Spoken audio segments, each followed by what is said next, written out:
那上一堂课呢，我们是主要讲到这个细分的法无我。那在讲细分法无我的事项的时候呢，就是可以分为两者。那今天呢，就从细分的这个不特其罗无我的事项呢开始做解释。那细分的这个不特其罗无我呢，也就是不特其罗真实独立的实体空。那既然有细分呢，那就表示有粗分。那粗分的不特其罗无我是什么呢？那就是不特其罗呢常一自主空，也就是呢不特其罗呢它非常，同样的不特其罗呢非无方分，那不特其罗呢也是非不关待因缘而生。所以呢，去除了不特其罗是常，去除了不特其罗是有方分，去除了不特其罗是无方分，然后呢，去除了不特其罗呢不关待因缘而立呢，那也就是不特其罗常一自主空。那不特其罗常一自主空呢，为什么是粗分的这个不特其罗无我呢？因为它的所破就是不特其罗常一自主，我们破除了不特其罗常一自主之后呢，能够完全遮止掉所破啊，它没有完全，它没有办法完全遮止所破。所以呢，它才是粗分的不特其罗无我。所以在这个粗分的不特其罗无我之上呢，那还要再安立一个细分的不特其罗无我。那细分的不特其罗无我呢，也就是不特其罗真实独立之实体空。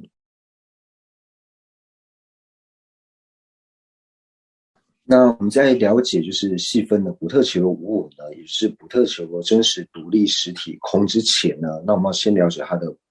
所破，也就是什么叫做不特其罗真实独立实体有。那所谓不特其罗真实独立实体有呢，也就是讲到说不特其罗呢，它不需要关带的运体，就是不特其罗呢，它能够不经由任何的关带呢而去安立呢，那这个呢叫做不特其罗真实独立之实体有。为什么呢？因为我们在安利不特其罗的时候呢，一定要关带的运体。就比如说我们讲说这个人呢，他生病了，或者说这个人死亡，或者说呢这个人来，这个人去呢，就是他的生死来去等等呢，完全就是关带着这个运体。这个运体呢病了呢，我们说这个不特其罗病了；这个运体死了呢，我们说这个不特其罗死了；这个运体来了呢，我们说不特其罗来。所以呢，我们不特其罗一切呢都是要关带运体而有。所以呢，当我们认为不特其罗不需要带运体，而是不特其罗呢它不需要关带，能够独立存在的这个呢，这就称之为是不特其罗真实独立实体有。那去除了不特其罗不需要关带运体的这一分呢，那它自然呢就是不特其罗真实独立实体空。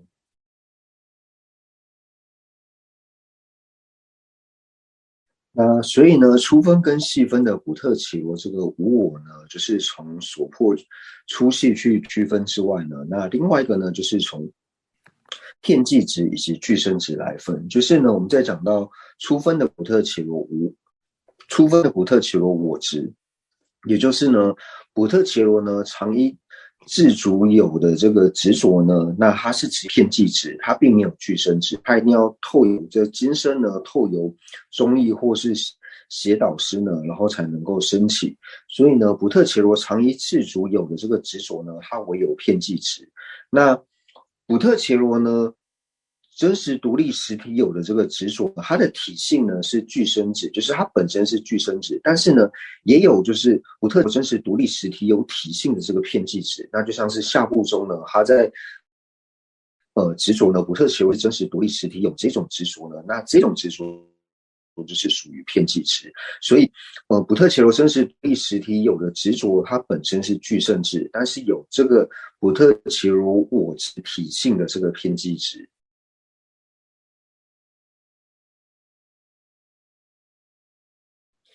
那这里呢，就是因为讲到说，就是细分不特其罗无我的这个事项。那光讲细分不特其罗无我事项的时候呢，那可能呢，有人就会想说，那什么是粗分不特其罗无我的这个事项？所以呢，在这里呢，就是做一个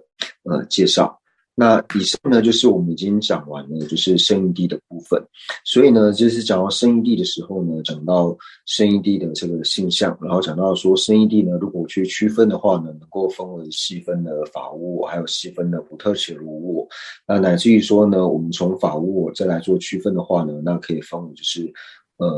空性20，就是20种空性、18种空性、16种空性、4种空性等等。那以上呢就是讲完了生，那接下来呢就是世俗谛。那世俗谛呢，就先讲到说世俗谛呢，它的性相是什么呢？就是以现正之现量呢，以二显方式能通达。那这个呢，就是我们之前在讲到圣义谛的性相，圣义谛的性相呢，有讲到说就是现正智之现量呢，就是以二相隐没的方式通达者呢，那这个是圣义谛。那世俗谛呢，就是现正智之现量呢，它是以就是带有二显的这个方式，或是具有二相的方式而通达者呢，那这个叫做世俗谛。就以平直来说呢，就是现正平直的这个现量呢，像是直平眼知，或者说呢，我们讲说就是直识声音的这个耳知，或直识香味的这个舌知呢，那就是这一些它都是世俗谛。为什么？因为当眼知呢，它在通达，它在现正平直的时候，或是耳知在现正声音的时候，舌知在现正香味的时候呢，那它是带着就是具备二相的这个方式呢去通达，所以呢，像是色、声、香等等呢，那都是属于世俗谛。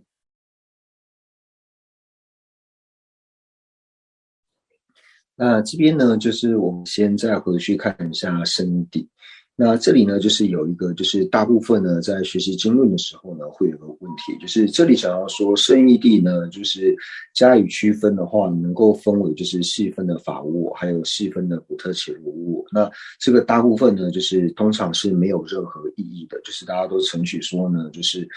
生义谛加以区分的话呢，能够分为细分的法无我，还有细分的补特伽罗无我。不过呢，那我们再更深入去问的话呢，就是说，如果是圣义谛的话呢，它就一定要是细分的法无我，还有细分的补特伽罗无我嘛？就是以唯识宗的角度，或者说以应成派的角度来看的话呢，只要是圣义谛的话，它就要是细分的法无我，或是细分的补特伽罗无我任何之一吗？那这个时候呢，我们就会提问到说，就是像以应成派来说的话呢，那就是以应成派来说呢，应成派承许说灭谛呢，它是生义谛。就是我们想要四谛的时候呢，苦集灭道。那应成派它承许灭谛呢是生义谛，那承许灭谛是生义谛的话呢，那就变成说要承许说灭谛呢它是空性。那为什么说应成派承许灭谛呢它是空性呢？最主要就是说在宗喀巴大师所著的正理海里面呢，他引了中观根本会论，或者说呢在路中跟善行密一书呢，就是引了很多中观根本会论里面呢，然后来承许说，就是灭谛呢，它就是生义谛，是空性。那同样呢，在克楚杰大师呢，他所造的这个中观大书里面呢，他有讲到说，无论是中观宗或是唯识宗呢，皆承许生义谛呢，皆承许灭谛呢，就是生义谛。所以呢，我们可以了解到说，灭谛呢就是生义谛。好，那既然灭谛是生义谛的话呢，那就表示说灭谛呢是空性。那灭谛是空性的话呢，那它到底是细分的法无我，还是细分的补特伽罗无我呢？但是都不是，它不是细分的法无我，也不是细分的补特伽罗无我。所以这里呢，是讲到说圣义谛加以区分的话呢，只有两种，是细分的法无我，还有细分的补特伽罗无我，所以就会有产生这样的疑惑。那谛呢，它到底呢是什么？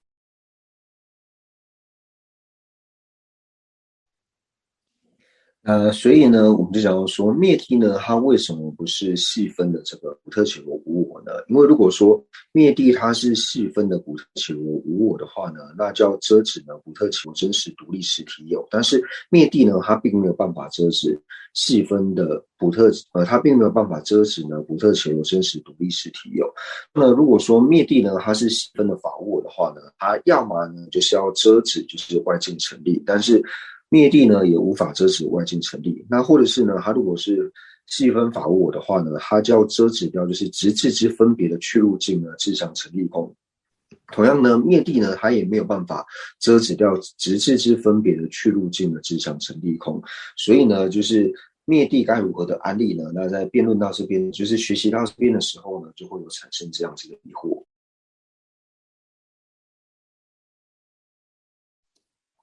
那接下来呢，我们再回到世俗谛。那世俗谛呢，我们就讲到说，就是现圣之之限量呢，就是能以二显的方式通达。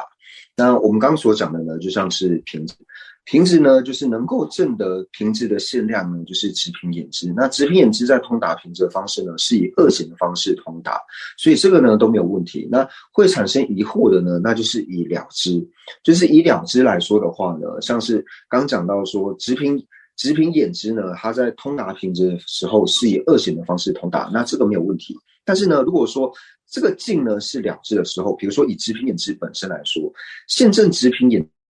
知的限量呢，那就要安立呢，就是领纳直瓶眼知之质证。所以领纳直瓶眼知质证呢，它在领纳直瓶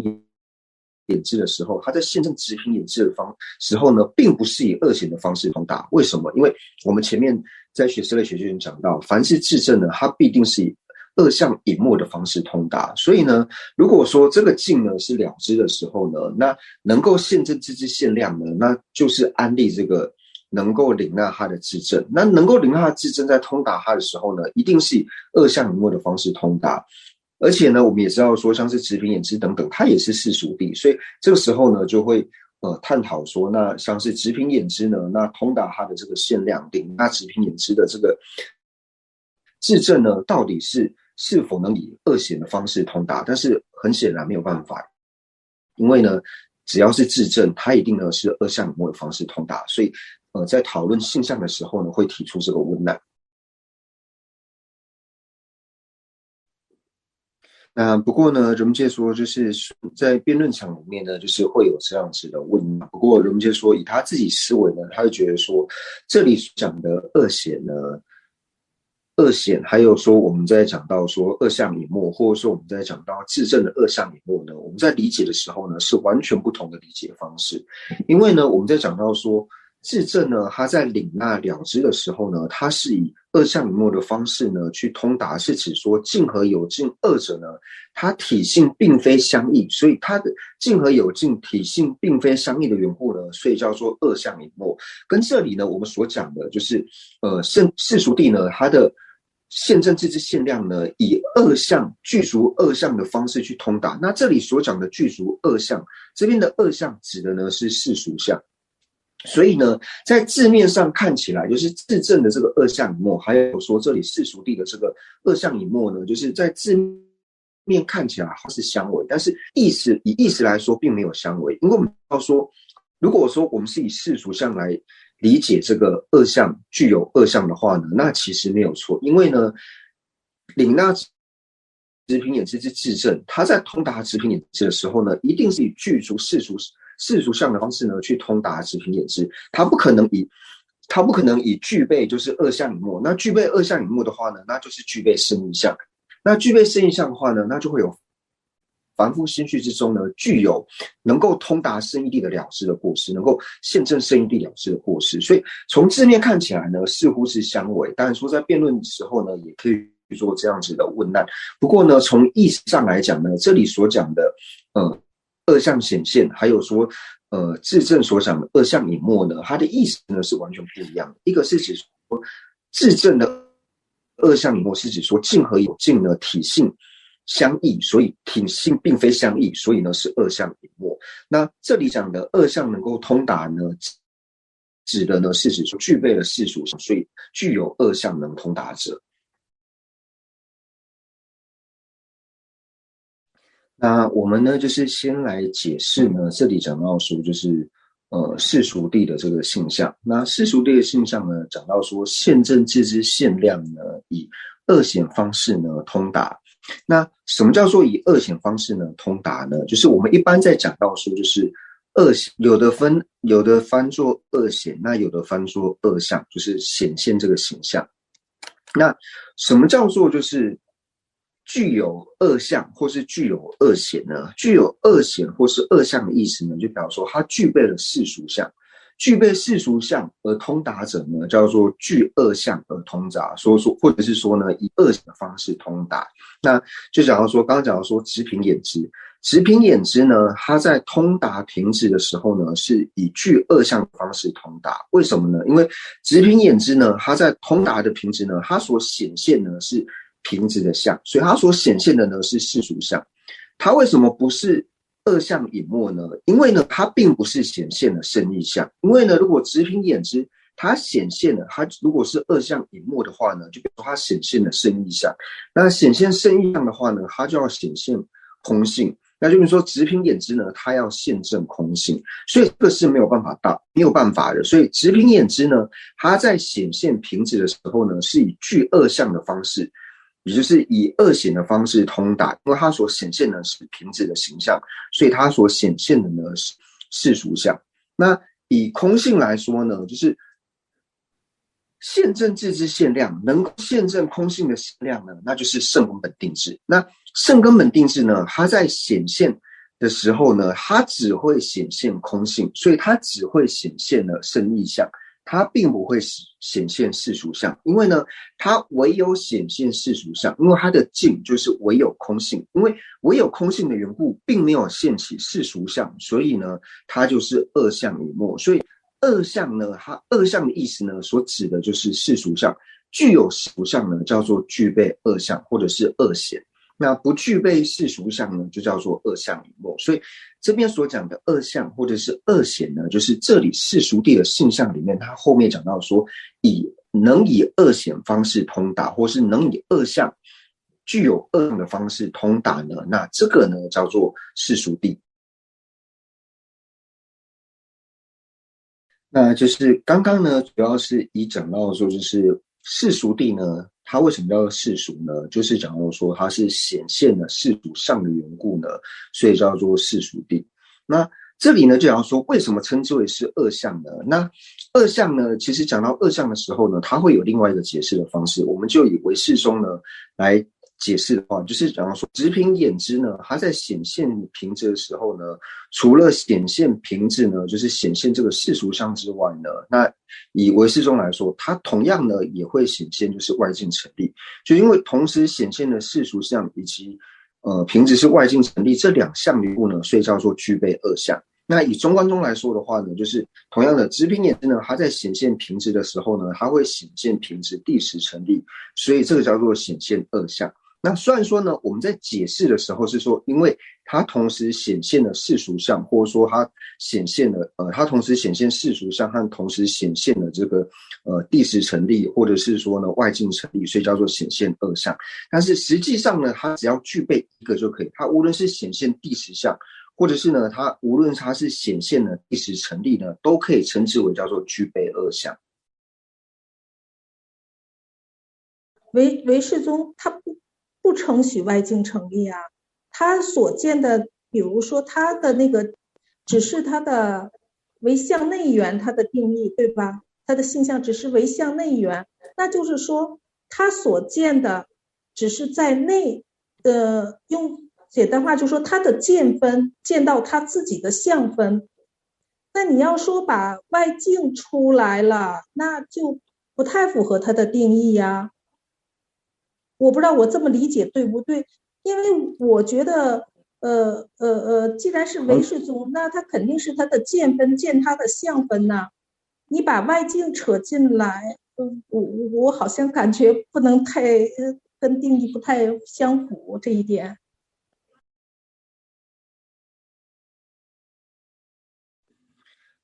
人们界说并不是这个样子的，就是说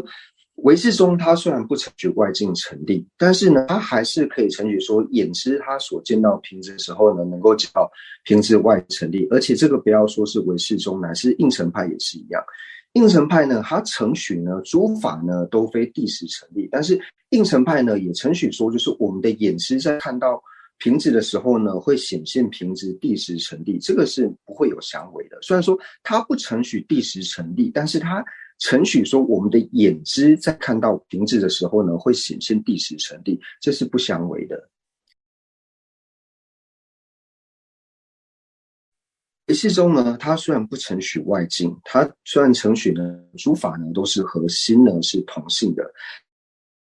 但是呢，它也承许呢直凭眼知是能够显现平直是外境成立这一点，也因为呢它承许直凭眼知能够显现凭着外境成立呢，所以他才会说，凡是现前呢，也会有错乱之。像是凡夫心绪当中的现前，直凭眼知呢，它就是错乱之，因为它显现了就是凭着外境成立这一点。这个呢，也是唯识中呢，它和经部中最不同的地方。因为经部中呢，它在承许现前的时候呢，它是承许凡是现前呢，一定不会是错乱之，因为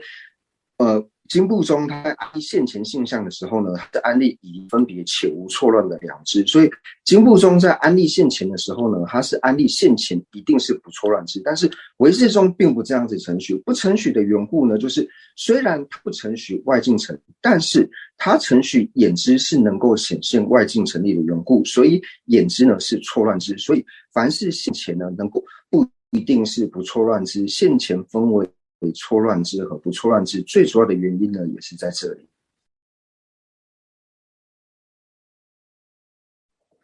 就是说呢，虽然说唯识中不承许外境成立，但是它能够承许，能够显现外境眼知。就像以我们来说呢，就是蓝色的雪山是不存在的，但是我们还是会有显现蓝色雪山的眼知，或是呢月亮呢明明就只有一个，但是呢我们还是会升起呢，就是将一个月亮现为两个月亮的眼知。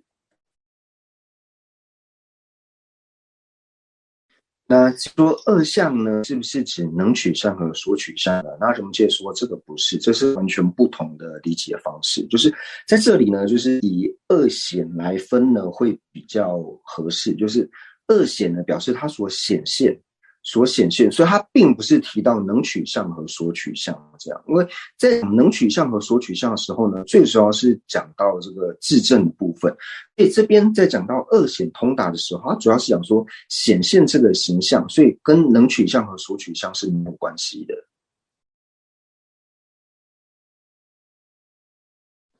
那这边呢，就是有讲到说，就是想请问仁波切，就是佛陀通达平的这个了知，还有佛陀通达空性的了知有没有二显这样？仁波切回答到说呢，就是我们在安立世俗谛还有圣义谛性相的时候呢，最主要是讲说以凡夫心绪来说，就是众生心绪来讲，因为佛陀的这个了知呢，它因为就是他的佛陀是定还有后得，二者呢是体性无二的，就是他的根本定智以及后得是两者呢是无二无别的。佛陀的了知呢都是具备二显，所以呢这里所讲的就是现证自知限量呢，就是具备二显或是不具备二显而通达的方式呢，去安立世俗谛或是圣义谛呢，是以众生心绪当中的了知而说，不是以佛的了知来说。因为佛的了知呢，无论说是正的，无论是他是在定中也好，或者说在后得呢，因为体性没有差别的缘故，所以佛陀呢是他的了知是一定具备二显。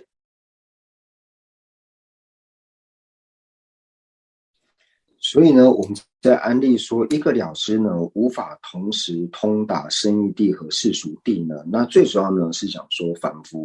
凡夫心绪当中，众生心绪当中呢，他没有办法以一个了知呢，同时通达圣义谛以及世俗谛，因为呢，众生心绪当中呢，他能够通达圣义谛的了知呢，他能够现证圣义谛的这个了知呢，他就一定要是二相一末，就是那他通达世俗谛的了知呢，就一定是要具备二相。所以呢，众生呢，他在心绪当中是没有办法升起的一个了知能够同时通达圣义谛以及世俗谛。但是呢，佛陀呢，他是能够安立呢，他的心绪中的了知呢，是能够同时通达圣义谛以及世俗谛的。所以这个是唯有佛谛的功德。那另外一个呢，就是为什么说在众生的时候呢，没有办法以一个了知同时通达圣义谛以及世俗谛呢？因为最主要的障碍呢，就是在众生的心绪当中呢，他会将二谛呢执为体性相异，就是将二谛执为体性相异的这一种这个障碍了，就是让一个了知能够同时证得圣义谛以及世俗谛。那这种障碍呢，就是将圣义谛呢执为二相，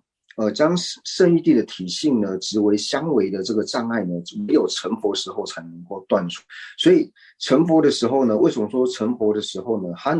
能够在边证得空性的同时呢，然后又证得世俗的诸法，因为以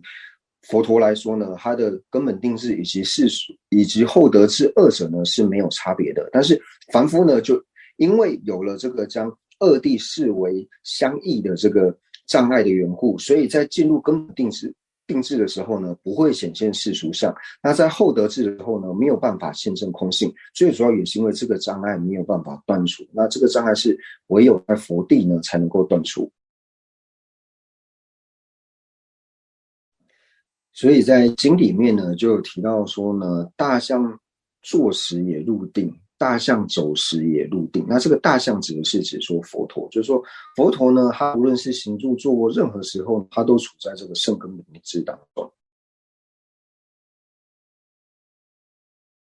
那接下来呢，就是假如说若区分的话呢，就是有二，就是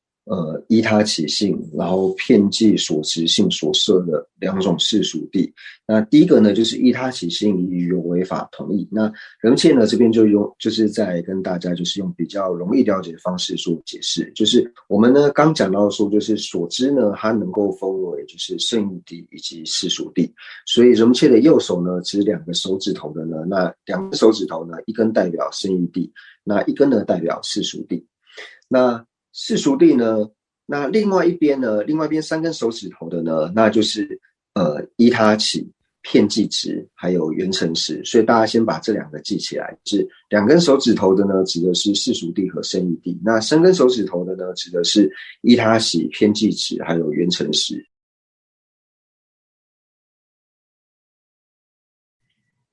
那就是刚刚讲到呢，就是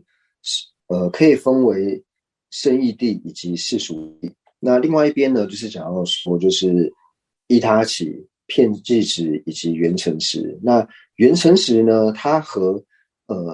圣义谛两者呢是同义的，是没有差别的。所以圣义谛呢就是缘成识，缘成识呢就是圣义谛。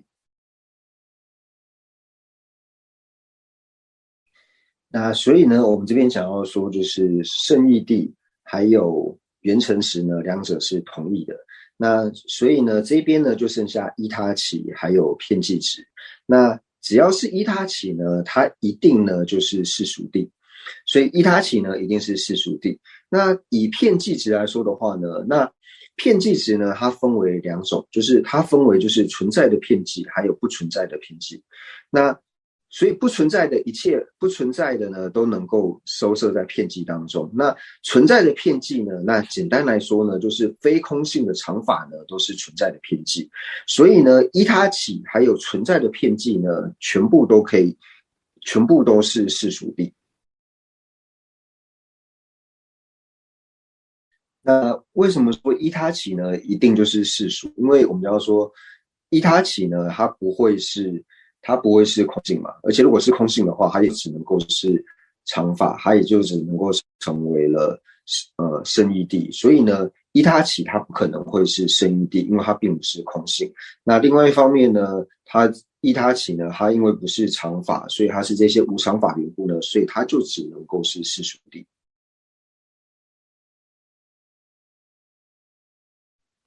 那同样呢，我们讲到说，遍计呢分为存在遍计和不存在的遍计。那存在遍计呢，它也只能够是世俗谛。为什么呢？因为刚讲到说，就是存在的遍计呢，它和非空性的常法是同义的嘛。那它既然不是空性的话呢，它就不可能会是圣义谛。所以既然不是圣义谛，那它又是空性之外的这些常法，所以它也只能够是世俗谛。那所以呢，讲到说就是不存在的遍计，那不存在的遍计就是不存在的这一些，像是兔子脚啊等等。那这些呢，它当然不会是世俗谛，因为我们刚刚已经很清楚讲到说，世俗谛呢，它的性相，它是讲到说现正智之限量，然后呢以恶显的方式通达。所以它如果是世俗谛的话呢，那就要能够通达兔子脚的量，就是有通达这些不存在东西的量。那这个时候呢，因为它不存在，怎么会有通达它的量呢？所以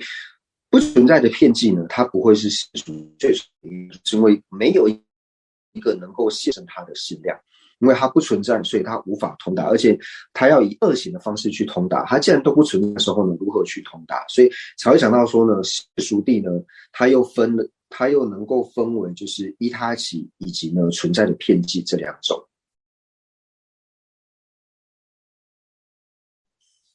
所以呢，接下来我们就回到这个第18页的最下面。所以世俗谛呢，若加以区分的话呢，就是有两个。第一个呢就是依他起，那第二个呢就是片剂所实性所摄的这个两种世俗谛。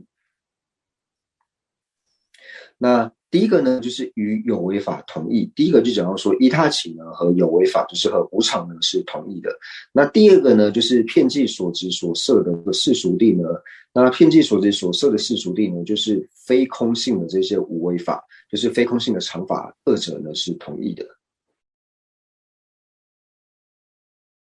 那第三个呢，就是讲到说，就是课文里面没有出现的，就是缘成实呢和圣义谛呢，二者是同义的。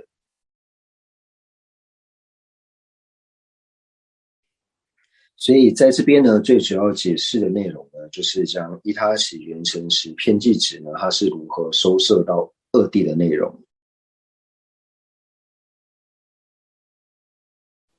那这边呢就补充一个，因为刚好讲到呢，就是依他起片剂执还有缘成实。那刚刚是讲说这三者呢如何收摄到二谛。那现在呢，我们就讲到说，就是同样呢，我们知道说所知呢，它除了可以分为圣义谛跟世俗谛之外呢，所知也可以分为智相和共相。所以现在就讲到说，这个三智性呢，它如何收摄到智相以及共相。刚刚呢，就是我们讲到说，就是三智性呢是一样，就是依他起、缘成实以及片剂执。那这三者如何收摄到智相和共相呢？那只要是依他起还有缘成实呢，就依他起和缘成实这两者呢都是智相。那在唯智宗里面呢，它智相呢和智相成立、智方成立呢是同义的，依他起和缘成实呢都是智相。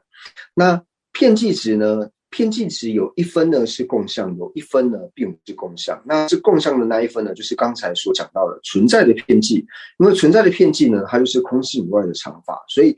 存在的片剂呢，就是非空性的这些常法呢，它是共相。那不存在的片剂呢，它就不是共相。所以共相呢，我们讲比较容易方式来理解的话呢，是共相呢非空性的常法。然后呢，和存在的片剂呢，这三者是同义的。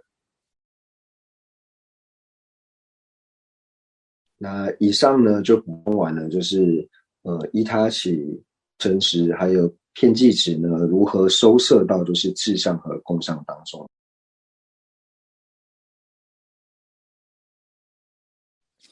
那人间呢，就说，因为我们今天呢，就是讲了很多重要的内容。那一开始呢，就是安利的这个细分的不特许的无我。那第二个呢，就是讲到说世俗谛的性相。那第三个呢，就是讲到说，就是依他起、片剂执还有缘成实呢，它是如何收摄到二谛。那除此之外呢，我又补充到说，就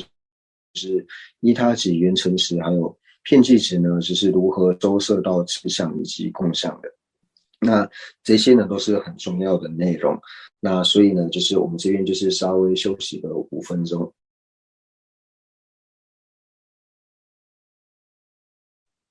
那接着呢，人们说他就继续做解释。那接下来的内容呢，就算是另外一个内容了。那最主要呢就是探讨就是谛实和虚假，谛实和虚假的这个安立的方式呢，那其实唯识宗和中观宗呢是类似的，只不过呢，他们所安立的、他们所指的这个谛实和他们所指的虚假呢，可能是有不同的内涵之外，但是安立的方式呢，其实是差不多的。那关于谛实呢，还有虚假，就是我们之前呢在解释中观的时候，解释空性的时候呢，就是有稍微的讲到，就讲到说呢，中观中呢，它承许就是空性呢，它安立呢空性是谛实，那空性呢以外的这个诸法呢，就是属于世俗，所以世俗谛呢是虚假的，那空性呢是谛实的。空性为什么是谛实呢？为什么把空性安立为谛实呢？因为呢，它显现还有存在的方式呢是模一样的，就是它显现和存在的方式是一样，就是在通达空性的时候呢，我们显现空性是无谛实，那实际上呢，诸法呢也是无地实的缘故，所以空性呢它是地实。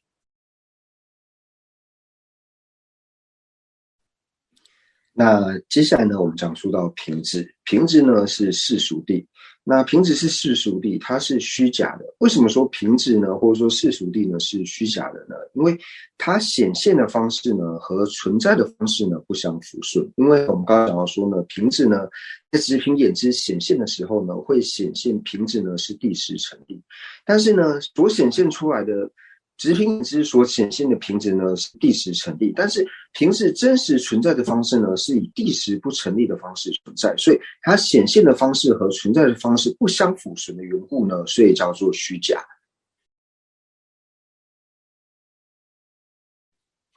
那大家都了解了，就是所谓的虚假呢，就是显现方式和存在的方式不相顺之后呢，那接下来我们就回到课文，回到第10页的这边第2行这里。那主张呢，一切事物地实成立与虚假同位。那我们知道说事物呢和无常呢是同义的，就是一切的无常法呢它是地实成立，所以这里呢就是要注意到说一切无常法都是地实成立，但不是地实。因为我们刚刚讲到，就是唯识宗还有中观宗呢，他们承许到唯有空性呢是地实，所以呢无常的法类是地实成立，但并非地实。所以一切事物地实成立，然后呢与虚假同位，那就是和虚假呢是有交集的，就是说事物呢它是地实成立，那事物呢它和虚假是有交集的。那虚假呢就像我们刚刚所讲的是讲说中观宗所讲的平质呢它虚假的缘故呢，是因为它显现的方式和存在的方式呢不相符顺。那刚刚我们讲说，因为显现直平眼知呢显现平质是地实成立，但是平质实际上呢是以非地实的方式存在的缘故呢，所以是不相符顺。那这里呢是唯识宗，所以我们就把所破呢做一个我们只要改变一下所破就可以了。就是平质呢为什么是虚假的呢？因为呢直平眼知呢在显现平质的时候呢是显现平质外境成立，但是呢平质呢它是以外境不成立的方式存在，所以显现方式和存在方式呢不相符顺的缘故，所以呢一切事物呢它皆是地实成立，而且呢和虚假呢是有交集的。那接下来呢就是第2个呢，主张一切法性地实成立与地实同位。那这个呢就是我们前面有讲到，刚刚呢我们就讲到说，就是法性者是空性，那空性呢它都是地实成立。为什么？因为我们刚刚讲到呢，就是空性就是缘成实还有依他起呢都是志向，所以呢刚刚讲说志向成立地实成立呢这些都是同义的，所以一切法性就是空性呢它都是地实成立的，因为呢它是志向和共相当中的志向。那与地实同位，那这个与地实同位呢就如同刚刚我们在解释中观宗的时候呢是一样的，就是空性呢它是地实的原因是什么呢？因为它显现呢和存在的方式呢是相符顺的，也就是呢显现法性的这个智慧呢就是圣根本定智。圣根本定智在通达法性的时候呢，它是显现法性呢就是外境不成立，那实际上呢法性呢也是以外境不成立的方式而存在，所以呢它在显现还有它存在的方式呢是相符顺的缘故呢，所以它是地实。所以主张呢一切法性地实成立，而且与地实呢就是有交集。所以呢我们这边就了解到说，唯识宗呢它主张就是一切事物呢就是一切无常的法类呢地实成立，而且和虚假呢是有同位的。同样呢它主张一切法性就是空性呢是地实成立，而且与地实呢是同位的。那接下来呢主张呢就是寓于法性的一切无为法是虚假成立，就是我们前面讲到的就是非空性的这些常法。非空性的这些常法呢，非空性的这一切的这个常法呢，它是虚假成立。为什么是虚假成立的呢？因为它并不是地实成立。它如果是地实成立的话呢，那就变成说它要变成是依他起，或者是它是人成时，它才会第十成立。因为非第十成立的缘故呢，所以非空性的这些常法呢，它是虚假成立。那它为什么又是虚假呢？与虚假同位有交集。它为什么是虚假呢？那同样的，就是因为它并不是第十。它如果是第十的话呢，它就要是空性。那为什么是虚假呢？因为它显现的方式呢和存在的方式呢是不相符顺的。在显现的时候呢，会显现它是外境。显现有外境，但是它显现的方式呢和就是存在的方式呢就是符顺的缘故呢，所以是虚假的。